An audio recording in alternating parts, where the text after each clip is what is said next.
Assalamualaikum warahmatullahi wabarakatuh. Perkenalkan, saya Vizonovia Ningrum 132170005 dari Teknik Elektro Institut Teknologi Bandung akan mempresentasikan tentang Final Project Robotic Design Challenge Robotic for Society.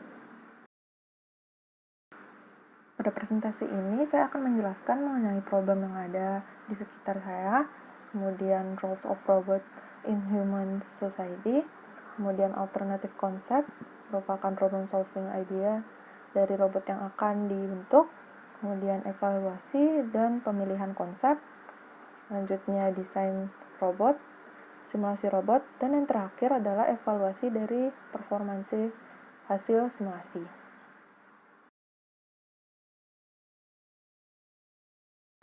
Masalah yang ada di sekitar kita adalah infeksi COVID-19 pada anak Indonesia merupakan yang tertinggi di Asia. Berdasarkan artikel milik Kompas yang dirilis pada 2 Oktober 2020, kasus anak di Indonesia yang terinfeksi COVID-19 merupakan kasus tertinggi di Asia. Kasus anak Indonesia yang terinfeksi COVID-19 per 10 Agustus 2020 sudah mencapai 3.928 anak dan yang meninggal sebanyak 50 anak.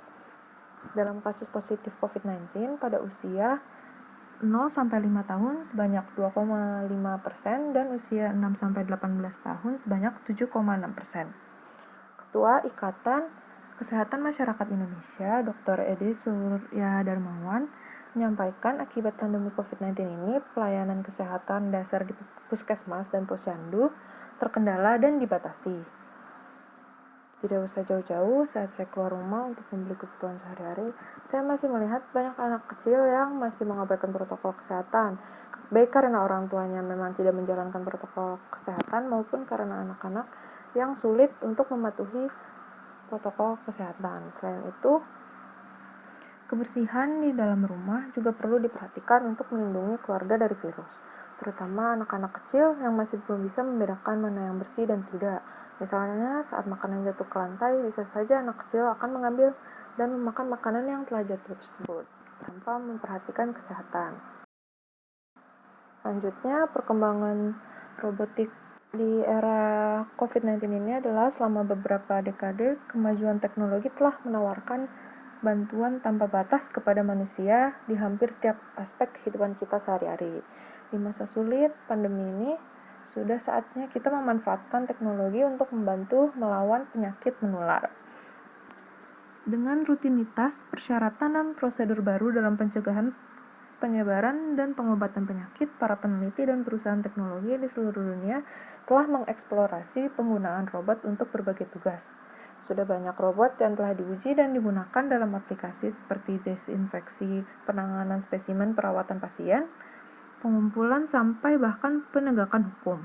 Kemudian perkembangan robotik di negara lain, UVD Robot, sebuah perusahaan robotika yang berbasis di Denmark, telah mengembangkan dan memproduksi berbagai robot desinfeksi ultraviolet otonom yang mampu mendisinfeksi tempat-tempat seperti rumah sakit, bandara, sekolah, hotel, dan fasilitas umum lainnya.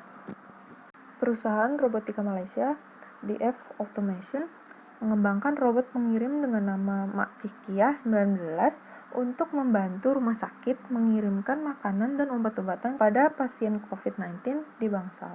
Robot tersebut membantu mengurangi beban kerja dan menghilangkan risiko petugas kesehatan tertular oleh pasien positif COVID.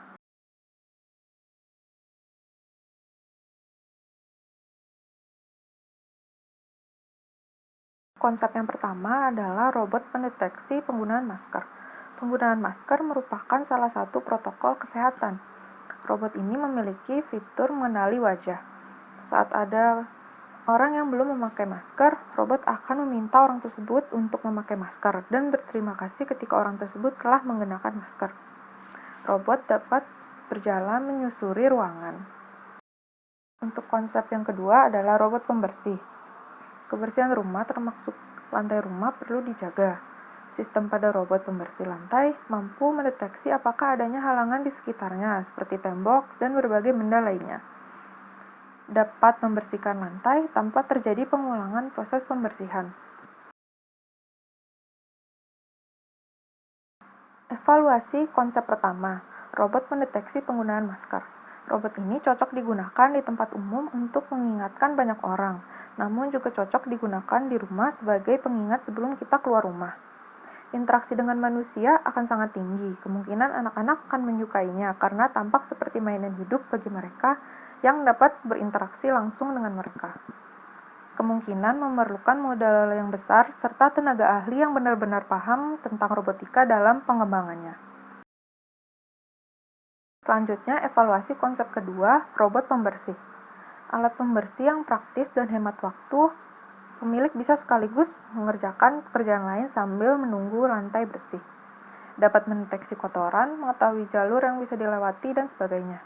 Alat pembersih yang cocok untuk lingkungan rumahan, namun tidak cocok untuk ruangan yang luas, apalagi jika terdapat permukaan lantai yang memiliki kemiringan. Namun, robot ini sudah banyak tersedia di pasaran. Oleh karena itu, saya memilih konsep yang pertama, yaitu robot pendeteksi penggunaan masker.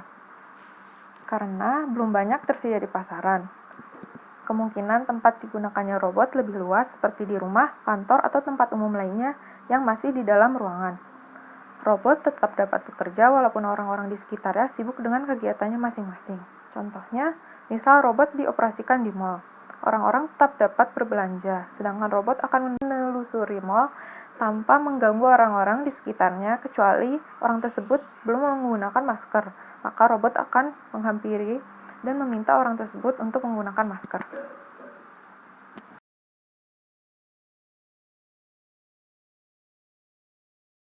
Untuk detail desain robot pendeteksi penggunaan masker, struktur robotnya bergerak dengan menggunakan roda. Dengan cara kerja, gerak, dan derajat kebebasan gerak roda seperti pada mobil, dan termasuk dalam non-holonomic robot.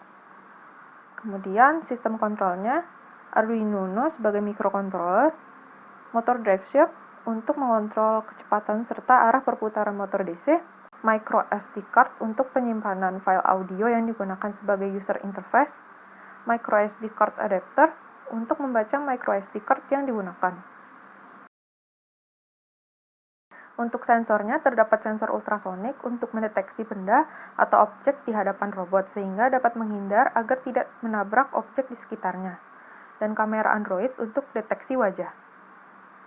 Mekaniknya terdapat roda dan gear motor untuk pergerakan robot, dan mini servo untuk putaran sensor ultrasonik. Untuk user interface, robot dilengkapi dengan speaker yang akan berbicara, "Harap gunakan masker Anda" pada orang yang belum menggunakan masker dan "Terima kasih telah menggunakan masker" bila orang tersebut telah menggunakan masker. Android untuk display dan kameranya sebagai detektor, dan tombol switch on off untuk menyambungkan dan memutuskan daya dari baterai ke microcontroller pada robot.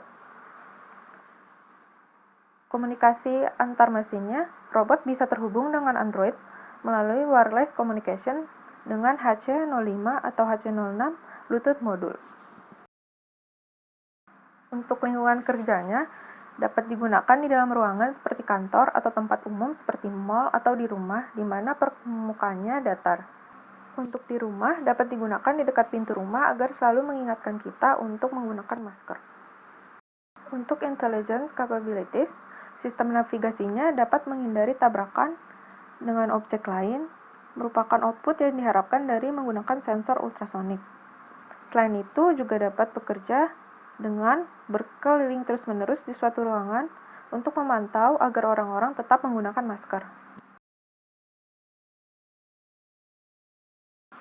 Untuk implementasi desain, terdapat 3 bagian utama, yaitu kepala, leher, dan badan robot.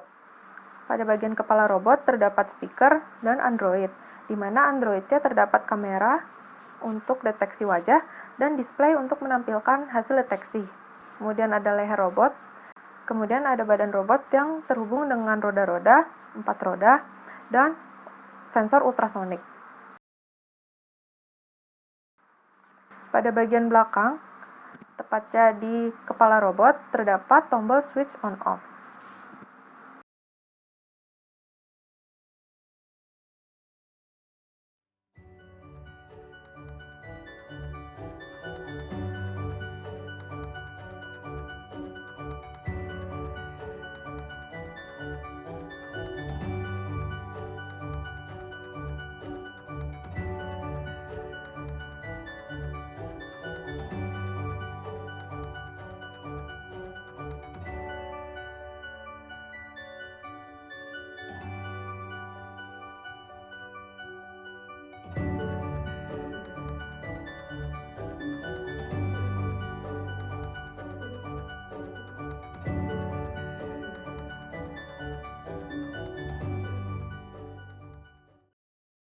Selanjutnya, evaluasi dari simulasi yang telah dilakukan.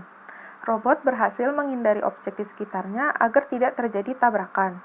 Bagian bawah robot sepertinya masih terlalu besar sehingga perlu berkali-kali melakukan pergeseran arah roda. Bentuknya yang masih amat sederhana. Robot ini masih belum mencapai fungsi utamanya, yaitu mendeteksi pemakaian masker, dikarenakan masih kurang menguasai software dan sering terjadi responding pada penggunaan aplikasi Webots. Saran pengembangan dari saya yaitu menyelesaikan semua fungsi robot yang diinginkan di awal hingga dapat berfungsi secara keseluruhan, di mana selain menghindari agar tidak terjadi tabrakan, robot dapat melakukan pendeteksian melalui kamera Android dan display juga menampilkan hasil deteksi disertai indikator sudah atau belumnya memakai masker, serta robot dapat berbicara. Kemudian, posisi ketinggian kepala robot dapat menyesuaikan dengan tinggi wajah orang yang sedang dideteksi agar baik anak-anak maupun orang dewasa dapat dengan nyaman berinteraksi dengan robot. Selanjutnya ada referensi yang saya gunakan. Sekian dari saya, terima kasih.